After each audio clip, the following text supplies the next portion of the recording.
Donc, à partir de cet accord-là, il y a un deuxième accord qui se crée. L'accord est de ne plus indexer la monnaie sur les réserves d'or, et ça c'est le cas depuis des décennies, mais d'imprimer de manière illimitée, l'argent, ce qui crée une inflation. L'inflation, c'est extrêmement mauvais quand vous êtes dans la catégorie des pauvres qui est de plus en plus grandissante. L'inflation, par contre, c'est extrêmement positif quand vous détenez absolument tout. Pourquoi? Parce que toutes vos propriétés passent de 1 million à 5 millions, tout ce que vous louez passe de plus en plus cher, et en fait, vous devenez de plus en plus riche pendant que les autres deviennent de plus en plus pauvres. Mais ce n'est pas tout.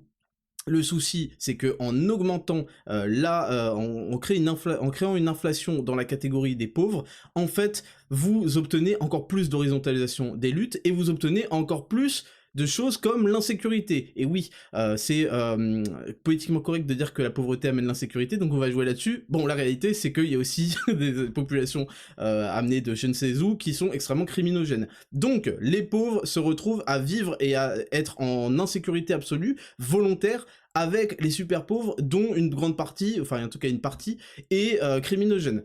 Et le souci, c'est que du coup, les pauvres vont encore plus s'horizontaliser dans leur lutte, ce qui est normal, mais ce qui est une diversion, et vont surtout réclamer encore plus du gouvernement. Et oui, parce que il a fallu les persuader que le gouvernement était là pour eux, que le gouvernement avait toutes les solutions pour eux.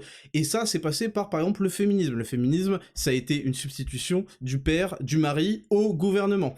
Et ça, c'est le rôle des médias. Qui détient les médias? Les super riches, et ils sont aussi sponsorisés et financés par le gouvernement. Et évidemment, vous ne comprenez pas pourquoi est-ce que vous avez accès autant à l'information, vous êtes bombardé en streaming permanent d'informations gratuitement. Et oui, vous vous dites comment ça se fait. Parce qu'en fait, il y a des super riches qui investissent à perte dans les médias parce que leur but est de contrôler l'opinion. Et c'est pour ça que le vote qui est contrôlé par l'opinion est un énorme scam supplémentaire, mais on sort du sujet.